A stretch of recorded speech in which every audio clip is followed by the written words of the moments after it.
జై Sriram. Welcome to Tara creations. ఇప్పుడు మనము పప్పుల మిరపకాయలు చేద్దాం. ఇలా మిరపకాయలు తీసుకున్నాను.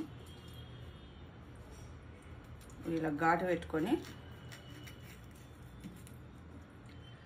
లోపల విత్తనాలన్నీ తీసేసుకోవాలి.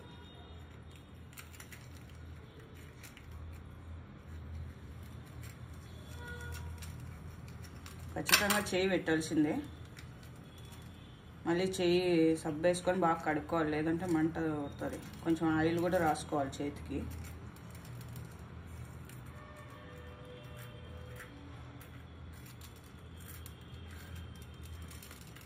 ఇలా తీసి పెట్టుకుంటే విత్తనాలు మంట అంత కారంగా ఉండవు.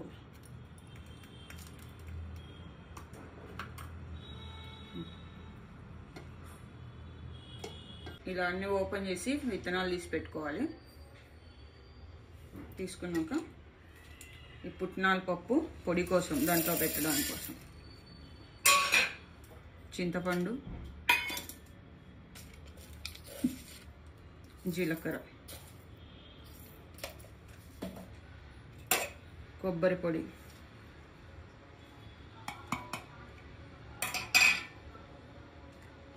తగినంత సాల్ట్,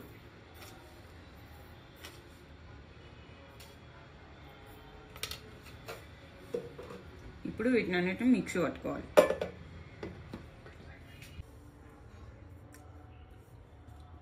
ఇలా పొడి పట్టుకున్న మిశ్రమాన్ని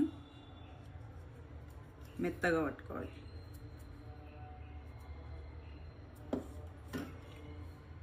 మిరపకాయ వేసుకొని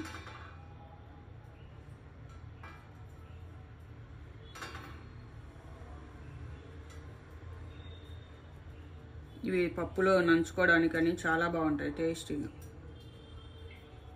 సైడ్కి పప్పుల మిరపకాయలు అంటారు అవి. ఇలా కొంచెం గట్టిగా ప్రెస్ చేసి అన్నీ ఇట్లాగా పెట్టుకోవాలి.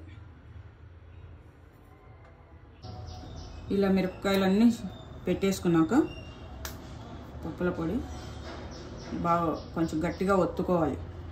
ఇది పొడి పొడిగా ఉంటుంది కదా, రాలిపోకుండా. ఇలా ఇప్పుడు పెన్నం ఇది బాండి పెట్టుకొని ఆయిల్ కొంచెం ఎక్కువే పడుతుంది. ఆయిల్ హీట్ ఎక్కిన తర్వాత ఇలా ఒక్కొక్కటి పెట్టుకోవాలి.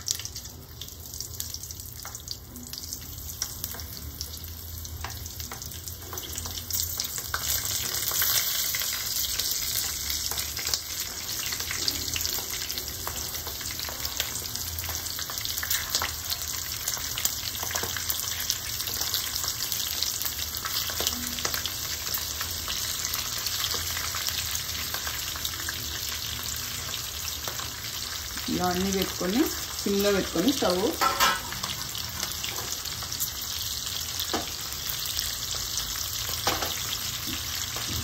పైన మూత పెట్టేసుకోవాలి మగ్గు. ఇప్పుడు ఒకసారి మూత తీసి వీటిని ఇట్లా తిప్పుకోవాలి. ఎక్కువ కలపకూడదు వీటిని.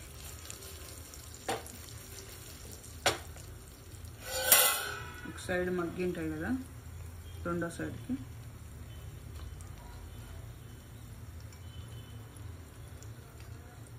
మెల్లిగా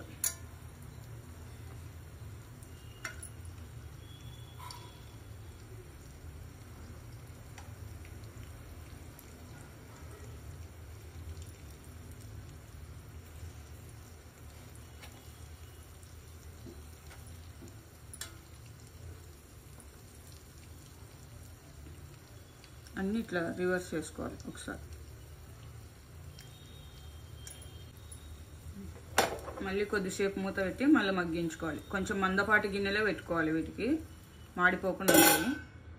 ఇలా ఈ కలర్ వచ్చేంత వరకు రెండు సైడ్లు వేయించుకోవాలి. ఎక్కువ కలపకుండా ఇలా కొంచెం. ఇప్పుడు రెడీ అయినాయి, ఆఫ్ చేసుకోవాలి. ఇది కొంచెం 15 to 20 minutes టైం అయితే పడుతుంది. సిమ్లోనే మగ్గాలి, లేకుంటే ఉరికి మాడిపోతాయి.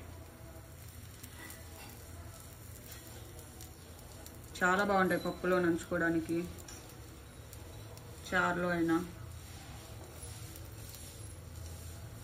ఈ కలర్ వచ్చేస్తుంది. ఇంకా ఆఫ్ చేసుకోవాలి స్టవ్. అంతే, ఎంతో టేస్టీ స్టఫ్డ్ పప్పుల మిరపకాయలు రెడీ.